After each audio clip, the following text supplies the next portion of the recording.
Hi, everybody. This is Nalini Elkins with Industry Network Technology Council. I hope you can all hear me okay. Maybe somebody can send me a quick message to let me know. You can always enter something from the questions panel if you have a question for us. Okay, great. I'm getting an answer that the sound is fine. Thank you so much. Just so everyone knows, this webinar is being recorded, and you will, of course, get the presentation slides afterwards. Today, we're going to talk about using ULA in enterprise network, and it will be presented by Nick Buraglio of the Department of Energy. Let me tell you real quick about our organization, and we are Industry Network Technology Council and India Internet Engineering Society. This is a joint effort by those two organizations. Both of them are nonprofits. We have a multi-year project to do IPv6 deployment at enterprises, or to help you to do so. And to that end, we provide training. We have done a good analysis of the problems that you're likely to come into with security and applications. And that is something I know some of you at least will be looking at in the next year. I'm happy to say that. We're very happy to help you plan your deployment. Just give us a call and we can work with you. Okay. So these are our two organizations, and you can have the links to them if you would like to join our membership for either one. It's free to join. We encourage you to do that. The funding for these webinars is from ISIF Asia, which is a part of the APNIC Foundation, and this is a grant to our Indian partner, India Internet Engineering Society, and we are helping them to put on these webinars. So if you are in the Asia Pacific region, we encourage you to ask for a deployment grant. We know one university that we have been working with, and they have gotten quite a large grant to push deployment forward. So I really encourage you to apply for that. Of course, you have to be within the Asia Pacific region to do that. So with that, let's go ahead and get started. I won't tell you very much about me because many of you probably have some familiarity with who I am. I've been working with IPv6 for a fair amount of time. Let's get to the main session, which is what Nick is going to talk about. Nick, as I said, he is with the Department of Energy. He is their V6 implementation lead over there. And he is in the planning and architecture of this whole area. He has a lot of hands-on experience, and I'm looking very forward to this excellent session on something which is a real question for a lot of us with enterprise networks, which is, should we be using ULA addresses? So with that, let me turn this over to Nick. I'm going to make Nick the presenter.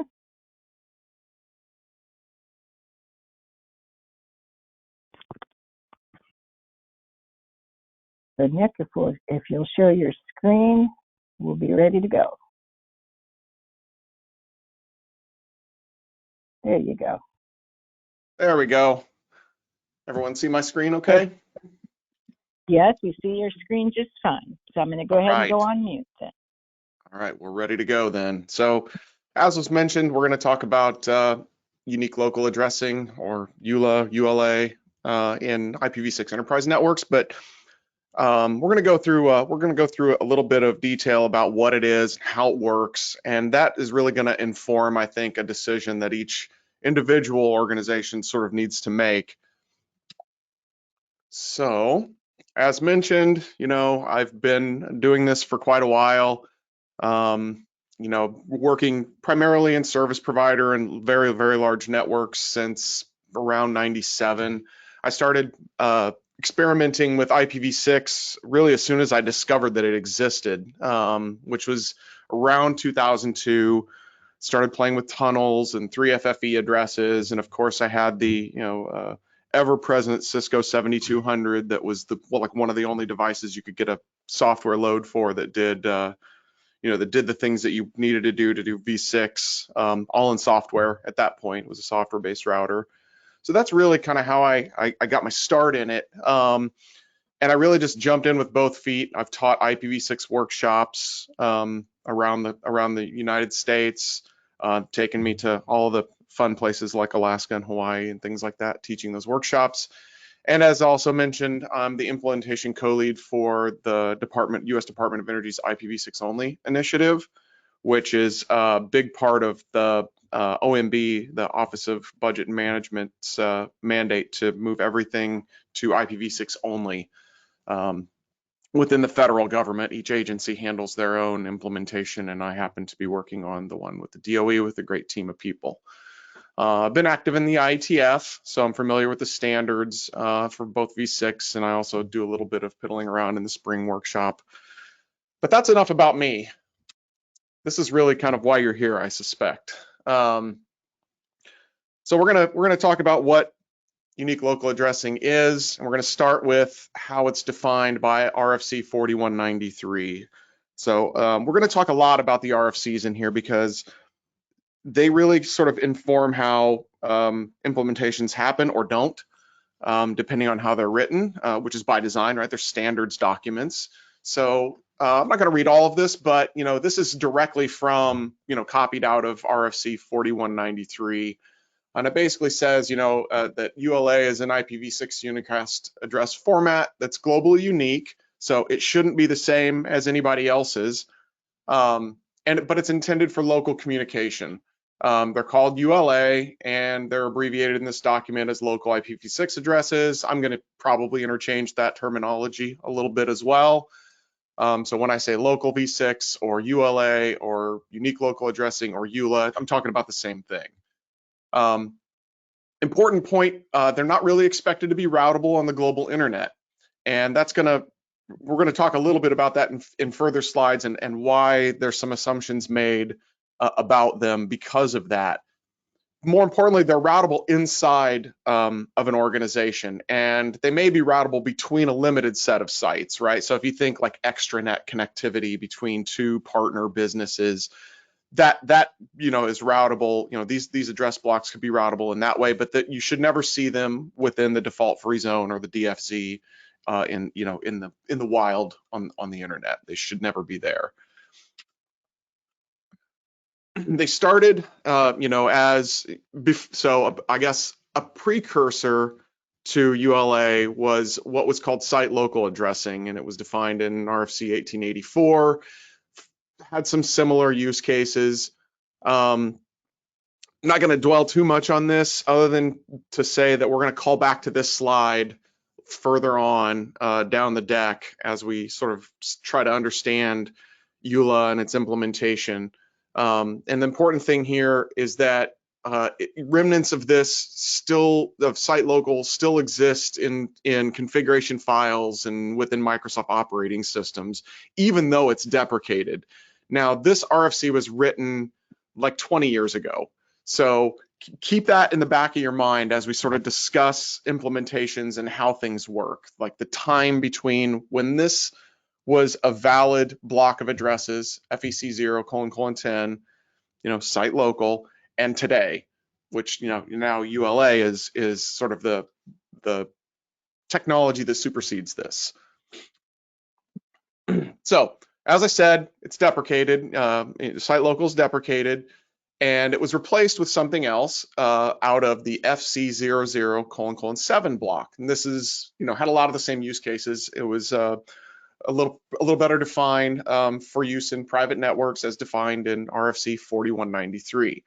So within this big block of addresses, right? So FC 00::7 is absolutely massive. It's a huge block of address space. So they carved this up into, two further subnets.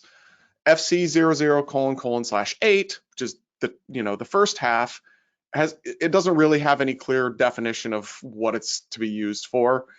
But FD00::8 is specifically, for ULA. And how ULA is built is, and this is how it becomes the globally unique that I mentioned before, is that you take a 40-bit of randomly generated data, and that sort of comprises the unique value within the FD00::/8 block. A lot of times this is done, and you can find free tools online that do this for you. You basically take a 40-bit number, or hexadecimal, whatever, and plug it in, and it generates you a quote unquote unique ULA address. A lot of these sites actually just ask for a MAC address, a random hardware address. It's 40-bit. It's supposed to also be unique, but unique is in, I'm air quoting here that you can't see, because I have heard tell of MAC addresses that are repeated. I've never seen it myself. I assume it probably happens just because of the law of averages. So the same thing can probably be applied to ULA. So should be globally unique. Should. I've never seen it not be, but there is a fraction of a chance that it isn't. So just bear that in mind as well. So this takes over for RFC 1884. So realistically speaking, what the heck is this?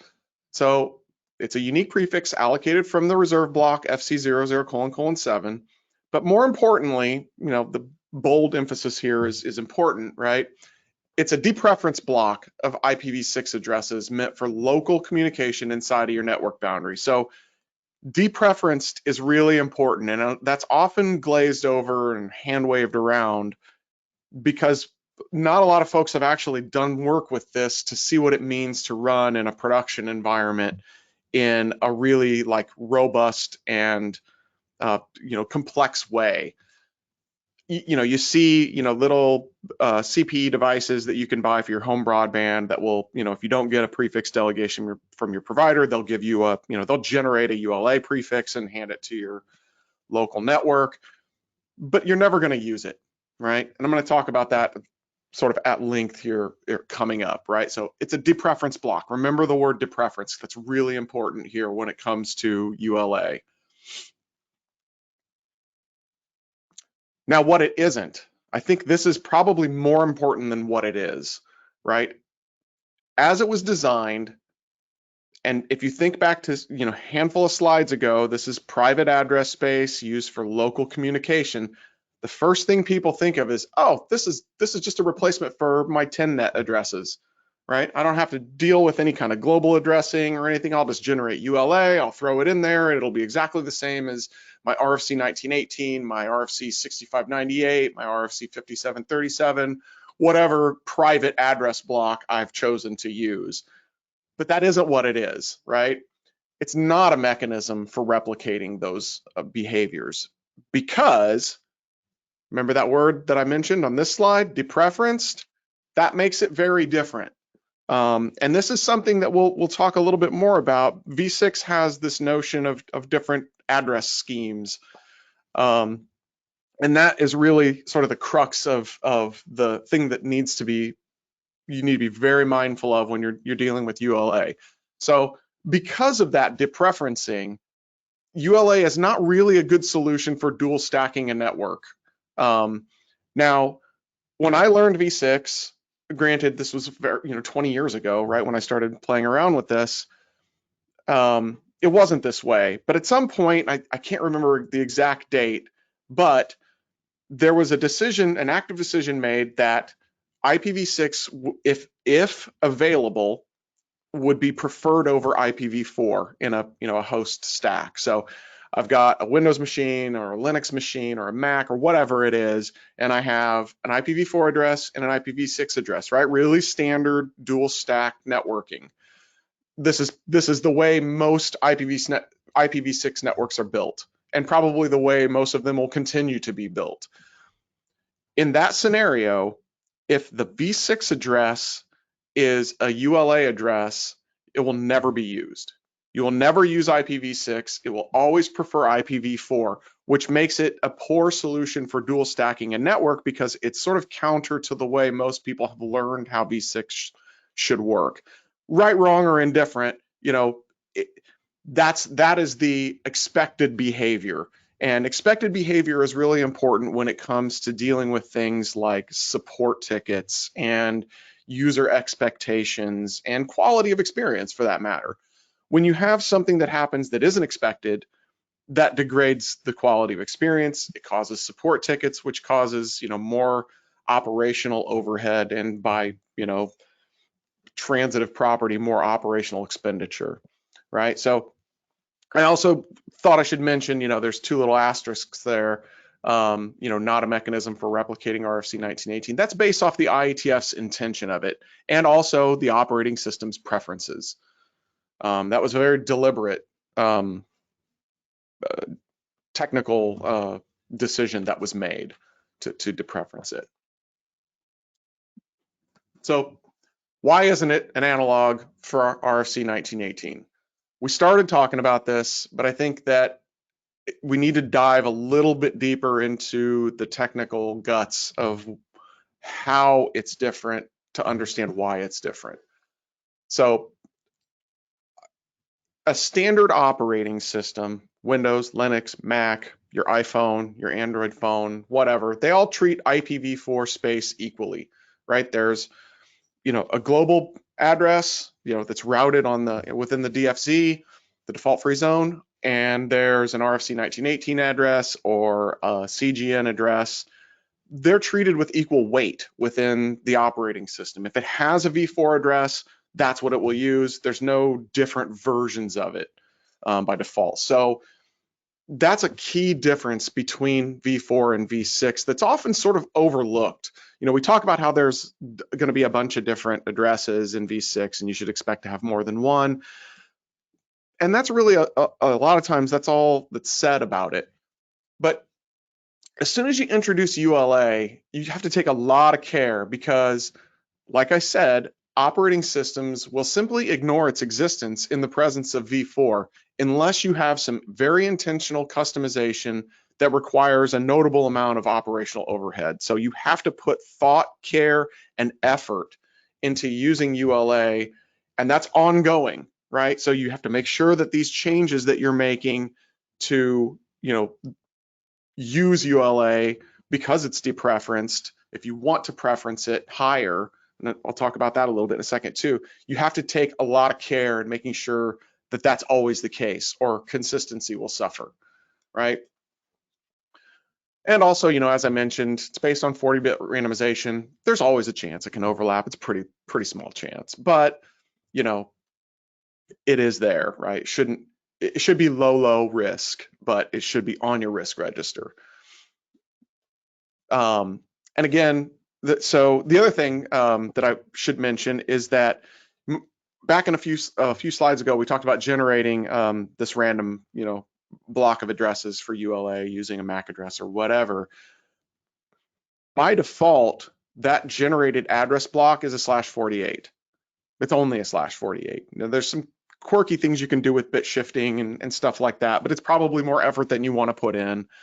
And sure, you can generate more than one, but that will really compound some of the things that we're going to talk about further on and make it even more complex if you generate more than 148. So if a /48 isn't big enough, or you need one per site or something like that, that is something that you have to think about a lot, right? Because by default, it's a /48.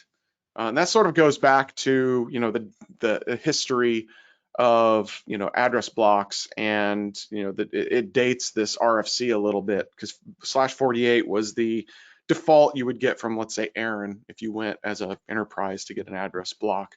I had a previous life at a university, and it was a very, very large R1 university, and they had a /48. And then the regional network that we ran also had a /48. We probably should have had a 32 for each of them, but we didn't. We got 48s. So that's why, very likely, and again, I didn't write this RFC, but I'm guessing that was part of the intention there, is that now we'll make it match what the most common allocated block is. And so therefore it is a 48. All right, Nick's been talking a lot, and what does he actually mean? So, like I said, in IPv4, all addressing is created equally. It's treated equally. The operating system doesn't care what it is, right? It's IPv4, it's IPv4, done. In IPv6, absolutely not the case, right? Because IPv6 is expected, like I said before, this is always taught in classes, that you're going to have multiple addresses on each interface. You should expect it. But you also should consider what all of these addresses are, because there are a bunch of addresses on there. How does it know which one to use? Well, let me tell you. There's a preferencing structure that exists in every operating system, right? And this is all about source address selection. What address am I going to use if I go to a resource and I'm handed back, let's say, multiple addresses from a DNS query, right? So on the v6 side, I have a link local address, right? It's usable within the link. It's going to talk to the router on that address. It's going to talk to other devices on that address using multicast to help build its neighbor tables and things like that. Then you have unique local addressing. Oh, by the way, you have to have the link local addresses. Don't try to block those. That becomes very hairy. Then you have what we're talking about today, ULA addresses, unique local addressing, right? That's another address block that you may or may not see on there. You have GUA addressing, global unicast addressing, and then within that you have a handful of different versions of GUA. You can have secured / temporary, static, EUI64 Slack assigned. There's a bunch of different versions, and now we're going to talk about them. All right, so if you look at this, this is just a ifconfig or an IP space A from a Linux machine that I have. So primary interface EN01, right? It's the equivalent of ETH0 or whatever Microsoft calls them. You have INET, right? That's your standard IPv4 address, right? You got the address, you've got the net mask, you have a broadcast address, right? Really typical. Everybody knows what this looks like. Below it, you have in the orange an EUI64 GUA address. If you see over on the far right, it says global, right? And if you look at the far left, INET6, and then it's very clearly a public IPv6 address with a prefix length of 64, right? Which is fully expected. All of your host segments should be 64. Very standard. Underneath that one, in the red, you have a ULA address, also derived via Slack. So the router is doing router advertisements. FD-A7, random. It's going to be pretty close, right? Because it's derived from the Mac. Also notable here is that this is listed as global, right? So it's not listed as ULA or anything different. It's just listed as global when you look at it on the interface. Underneath that in the green, it's a statically configured IPv6 address. This is basically so I can SSH into the machine. Doesn't need to be there, may or may not source its address or its requests from that, but it's there for inbound connectivity, right? It's statically assigned within the configuration files. And then under that, you have your link local address, which everyone has, right? And if you look on the far right, on the yellow, it says link, right? So that's one of the things that differentiates that. The other thing being on the far left, FE80, right? You see FE80, it's link local, period, full stop. Okay, so those are the differences there. And if you note, okay, so we have no scope ID in IPv4, scope ID of global for for all three of the INET6 addresses that aren't link local, including the ULA address, and then obviously link for link local. Okay, so we got all these addresses right here, right? There's a whole bunch of IPv6 addresses. How do we know what we're going to use for what? Well, on a Linux machine, this is really easy to look at because it's open source. You can actually just go look at the file, right? There's literally a preference table file that you can edit it. You can, do whatever you want with it. And it will change the behavior of the system. Similar mechanisms definitely exist in Microsoft. I don't know what they look like. I think there's whatever the modern equivalent of the registry is can be used to change those preferences. So there is definitely a way to do it. But this is really easy to see because it's literally just a text file on a Linux machine. So thinking back to all these things we just said about IPv6 and preferences and ULA being depreferenced, it all comes down to RFC 6724, which, by the way, has inconsistencies that are being addressed. And this is one of the reasons that this is a very complicated problem. So if you look in the yellow here, this is basically the v6 equivalent of IPv4. It has a preference of 35, right? So it's more preferable than below it in the red ULA, which has a preference of 3. So that's a whole bunch of hex and a whole bunch of numbers and some red and yellow, but what does it actually mean? Well, let me tell you.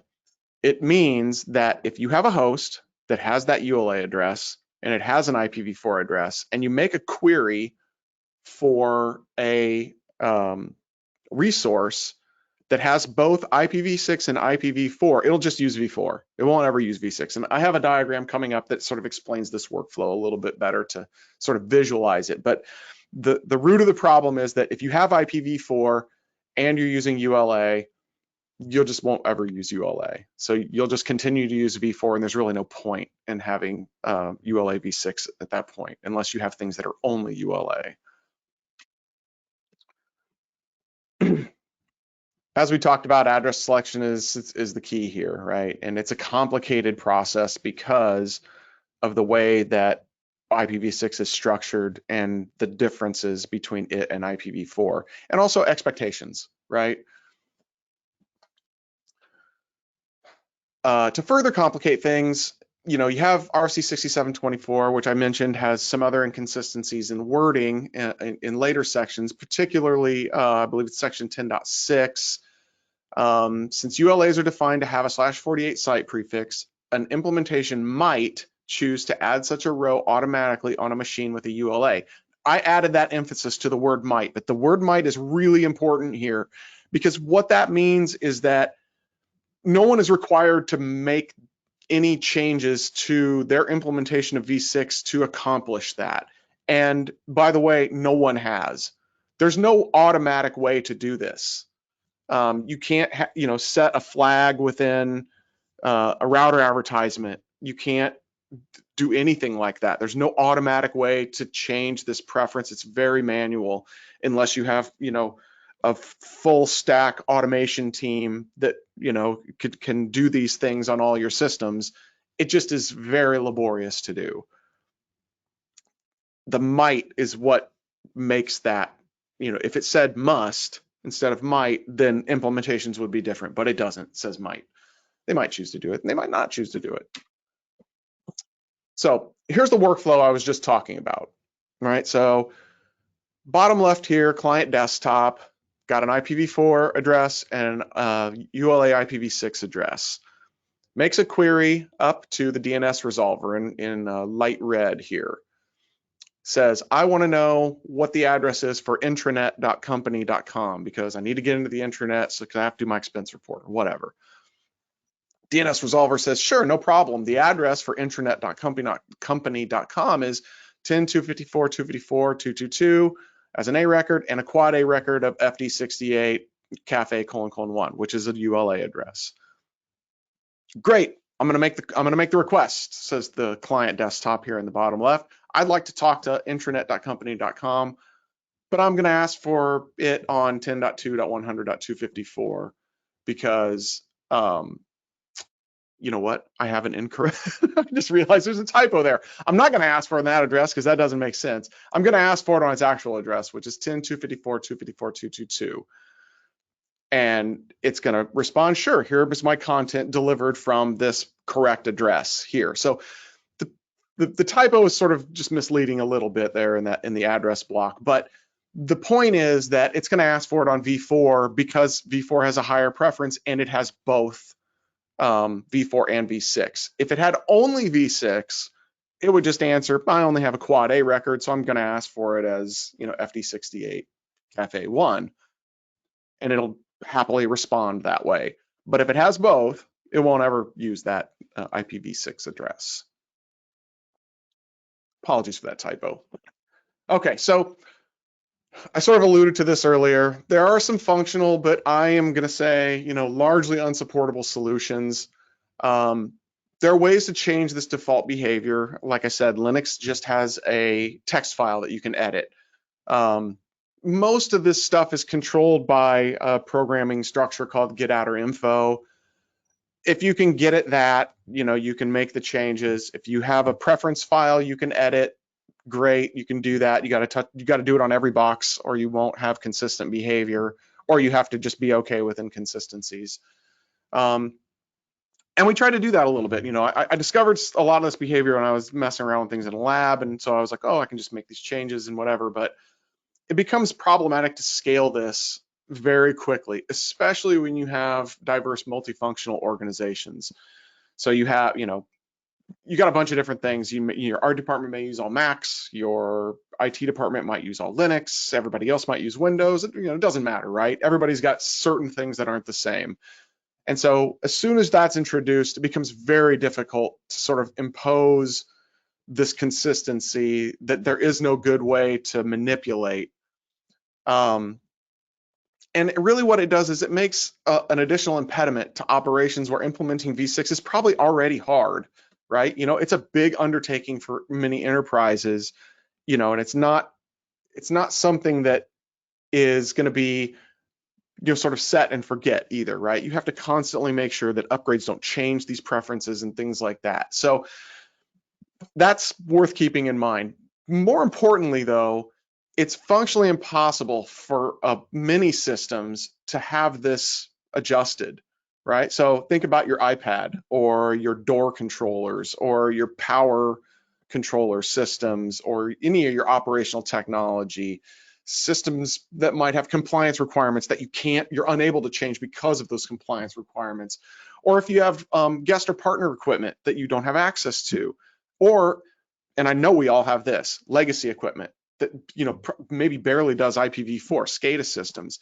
There's no good way to modify the prefix policy table. I can't get into my iPad and edit I can't VI a file in there or open it in Notepad or whatever. It's just, this isn't possible to do that. And it's not realistic to think that you can do it at scale if you can't do it with just one. So that's really the crux of the problem with using ULAs is it's very hard to do it consistently unless you just don't expect it to be used, except for in edge cases. So if that wasn't enough, we still see remnants of RFC 3484 in actively deployed systems. So remember on slide 2 when I said, remember that we've got this site local stuff that was 20 years ago, and we changed it all in 2012 with RFC 6724, right? So 2012, let's do math, right? That was 10 years ago. That's when 6724 superseded 3484 and said, we're not going to use site local, we're going to use ULA or whatever. So 20 years later, we still see bits and pieces of RFC 3484 in operating systems and other, in other places. I believe, now I haven't actually confirmed this myself, but I've got it on pretty good authority from somebody I trust that there are still site local addresses in certain Microsoft operating systems, and there's no plan. It's one of the server builds. There's no plan to remove it. It has something to do with Active Directory. So 20 years on, we still have these bits and pieces in there a decade after they've been deprecated. So what that really means is mean time to replacement is clearly over 10 years. So getting changes to how ULA functions, even with an update to the current RFC, which we are, there are some proposals that are being talked about right now to change it, it's still going to be 10 years at minimum before this change is widely deployed, and probably significantly longer than that before it's sort of universally deployed. That timeline just doesn't really align with enterprise deployment needs and schedules, and you can't really wait around. So you have to weigh all these things when you start considering, how your addressing schemes are going to work. Okay, I bagged on ULA a little bit here, so let's talk about what it actually does work for. Sensor networks are a great example, and I've seen this before in deployments. On the side of your house, you have a power meter, and it probably has a little antenna sticking out of the top of it, and you might see a truck that rolls around once a month that just goes real slow around your neighborhood, and it's basically collecting data wirelessly from the power meter. It's reading the meters, and that's a great use case for ULA, right? Because there's a ton of sensors. They have very little bandwidth, so you don't want to mess around with broadcast addresses and things like that. They're never expected to talk to really anything other than very specific systems, so they're air gapped, and they don't need, you're not going to put V4 on them because you probably don't have enough V4 space, first of all, and you don't want the broadcast traffic to overwhelm your very low bandwidth. So that's a great use case for ULA. Specialized scientific sensors, same category, right? Where anything that's numerous and isolated. Single stack networks like IPv6 only, sure. You don't have to worry about preferences at that point. If you've only got ULA, that's the only thing it can use. That sort of goes hand in hand with air gap networks. You're going to start to see some overlap here, clearly, right? But if you really want, to distill it down to a couple of points, ULA use cases would work in networks that don't have legacy equipment requiring dual stack or V4, right? So you don't have to change preferences, or you don't have to accommodate for things you can't change. Networks that are able to configure preferences for IPv6 across all the nodes. So if you've got a rockstar automation team, great. You could probably do this, right? As long as you don't have this legacy equipment. If you have an environment where consistency of configuration is unimportant or understood to not exist, like a service provider, right? Service provider hands out its addresses, associates to the CPE, and they don't really care what's behind it, right? You can have any number of hosts behind that, right? So consistency of configuration on end systems is not really something they're typically concerned with. Or if you're willing and able to use methods such as quad A only records or split DNS, right? So if you have good control and you've got great DNS admins, you can probably start to phase out your IPv4 with ULA by simply removing it from DNS, so making it unavailable, like it doesn't exist, so it only has a resource request response for your IPv6, right? So that's another perfectly valid use case. This is really kind of a repeat of the last slide, right? Just you can use it successfully in enterprise if you have any of those aforementioned criteria, right? Network single stacked, V6 only, air gapped and single stacked, environment doesn't have legacy equipment, kind of the same stuff, right? There's only so many ways you can use this kind of thing. I'm sure there are more. These are the ones that probably the most common. Okay, so all that said, I just talked a whole lot about something, and let's really come up with what does it actually solve, right? Let's discuss that real quick. The use cases are really specific. As mentioned, look, there's not too many of them here, right? So they're pretty specific. They are definitely going to require significant control of your endpoints and or your resources to enable them in any kind of consistent, ubiquitous way. And more importantly than that, you should really take a lot of care when you're considering using it, because you need to test everything. IPv6 implementations, especially on specialty equipment, can be less than other implementations, right? So heavy testing, if you plan on using it, you should probably do that anyway, but like heavy testing, especially if you're going to use ULA in conjunction with other things, is pretty much a requirement, right? You want to make sure that you ensure your expected behavior. So really the most important takeaway here, I think, is that ULA is significantly more implementation specific than general use, right? It is not really a drop-in replacement for RFC 1918 space, and it probably shouldn't be considered that for all the reasons that I just talked about. However, you could potentially use it that way if you had all the resources to do it and understood all the implications of doing so. If you're interested in knowing a little bit more about this, this is the draft that was adopted that lots of people helped with to get it pushed through. It took a long time to get this adopted. And it really lays out a lot of the things that I talked about in a little bit more sort of technically defined manner. So this is an adopted draft. It's not an RFC, but it has been adopted by the working group. I encourage folks to go read it. If you have input on it, I would love to hear it. If you have improvements or criticisms or whatever, constructive comments are always welcome, but I would encourage folks to look at it. And you can reach out to me if you've got any questions, or we can go over some now if we still have some time. Okay, sure, Nick, thank you so much. That was just great. Very, very interesting. If anybody has questions, I have a few in the chat, in the questions window, and I will ask you those.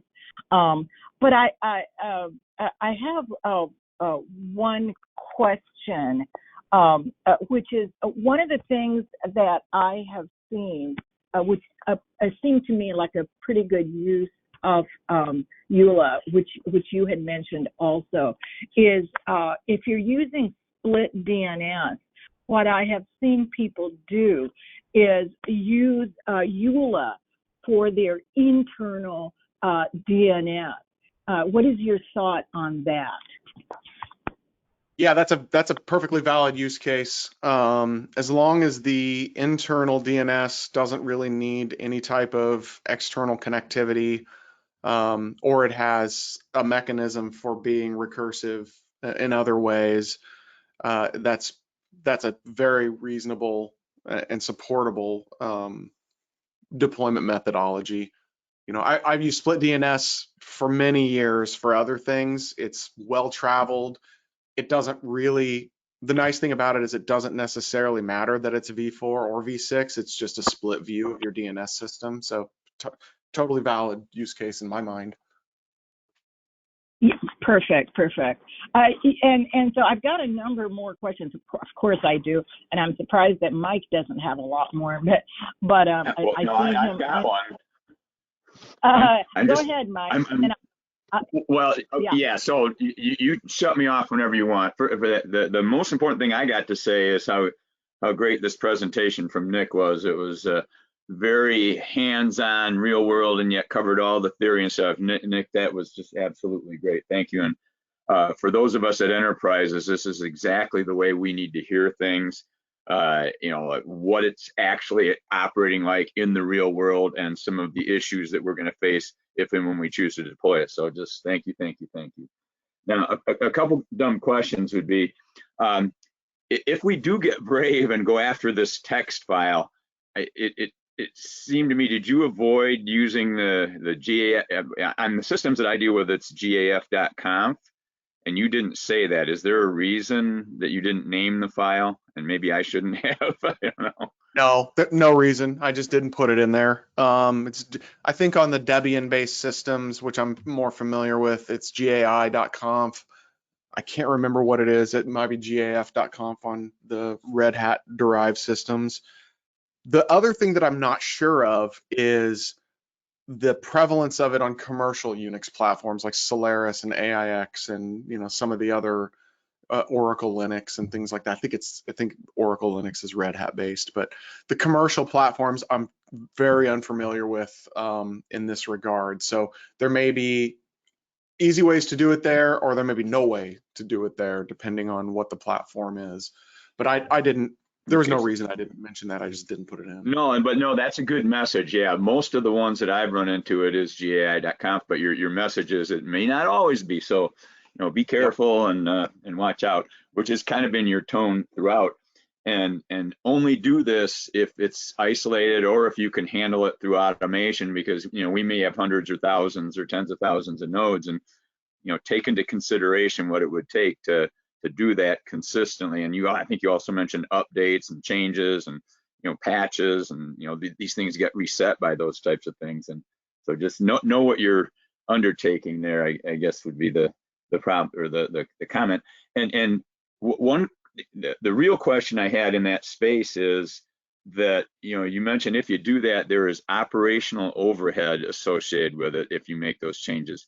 And I hadn't heard of that before. Could you elaborate on what that might mean? Or I mean, when I talk about operational overhead, really what I mean is that it's continual work, right? It would need to become part of your workflow. Yep.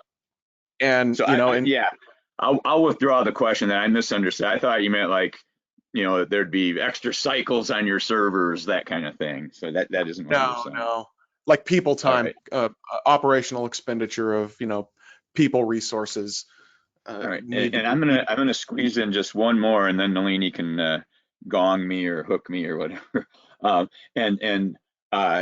Nick mentioned Windows, and all this is doable in Windows, and I'm actually supposed to be working with Nick on this, so this question comes with this comment comes with an apology.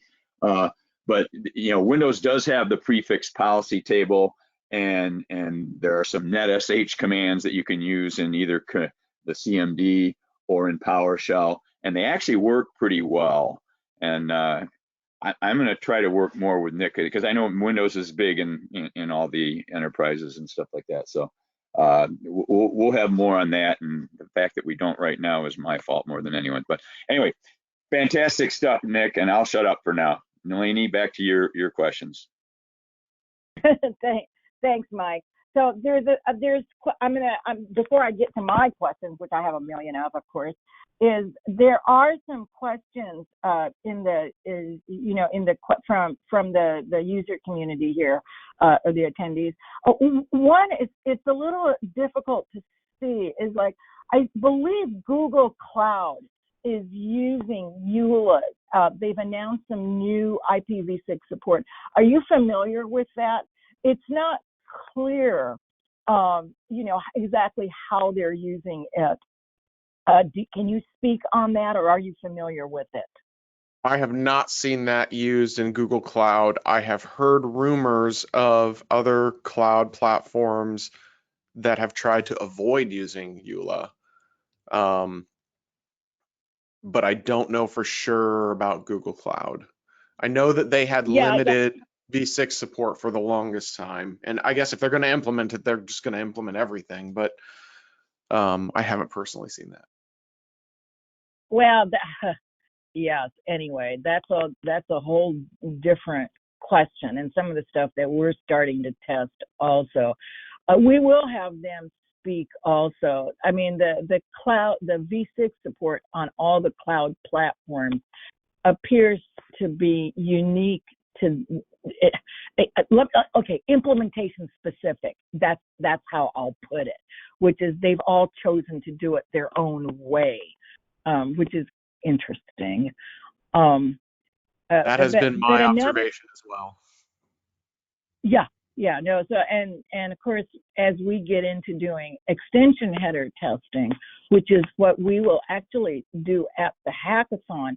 And so this is a shout out for anybody who would like to join us at the IETF hackathon. You can join remotely. We will be doing extension header testing on cloud platforms. So please do join us. We'll send out an email telling you how you can join remotely.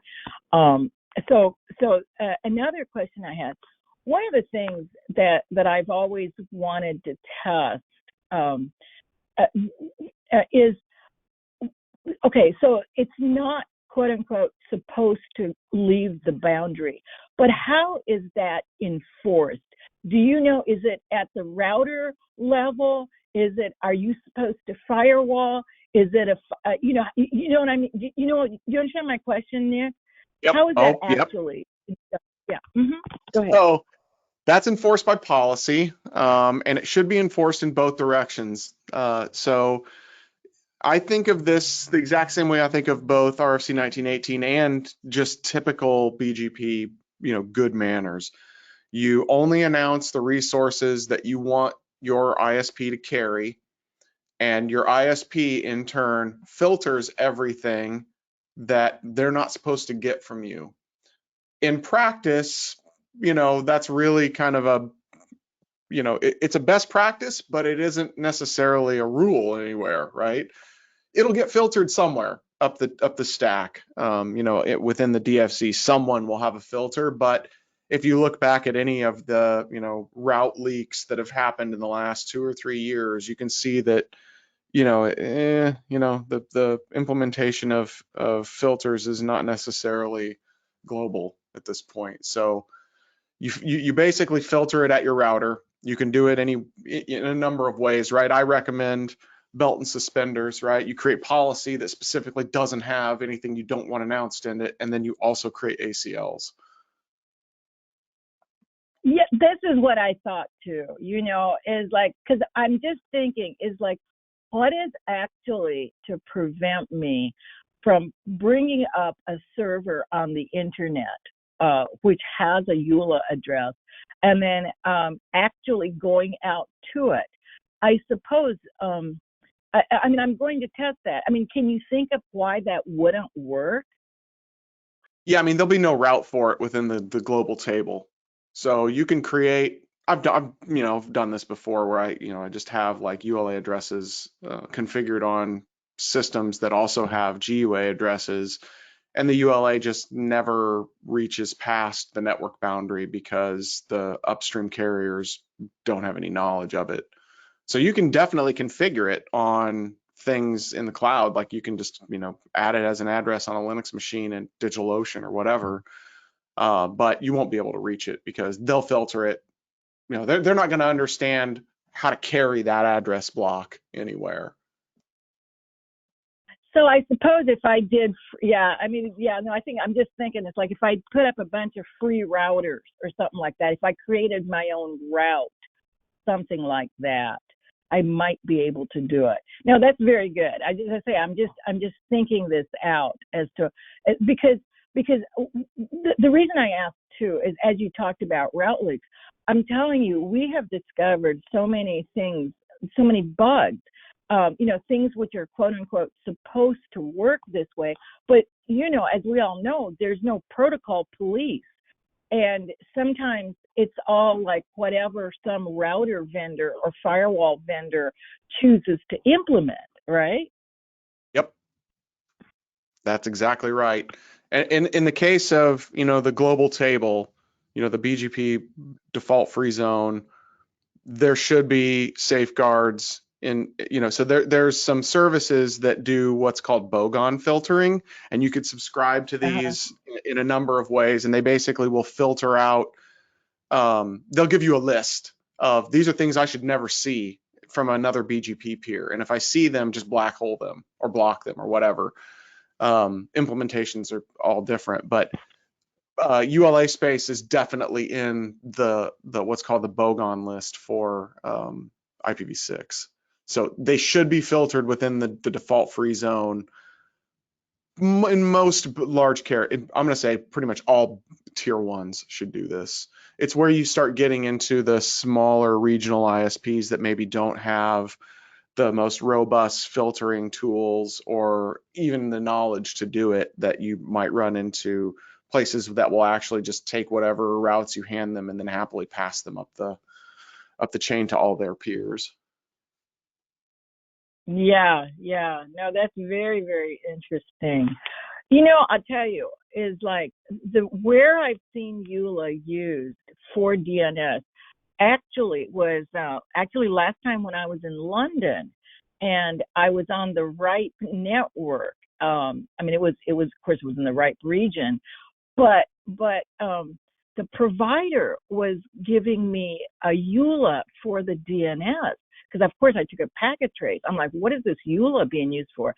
So I'm just curious as to where that DNS is and how far in the network it is. You know my question, Mike? Nick?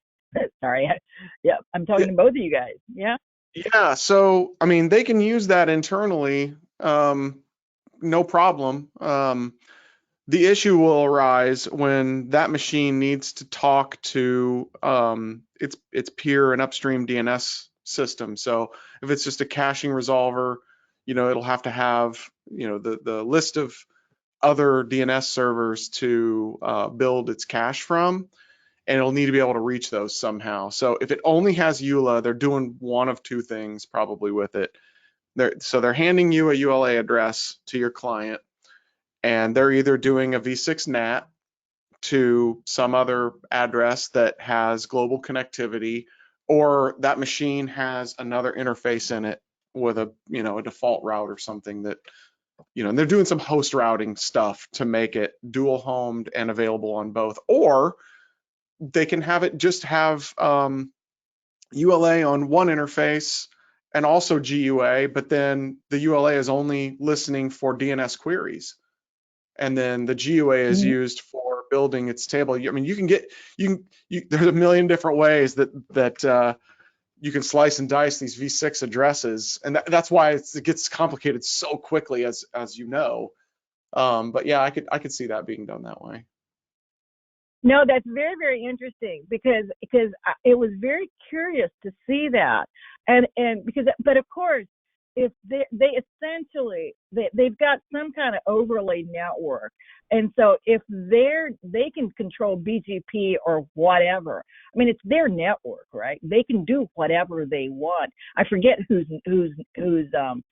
which ISP I was on. It was some European ISP, obviously, because I was in London, and yeah. So if it's just the first resolver, and then it's got another address, maybe to talk to the mothership.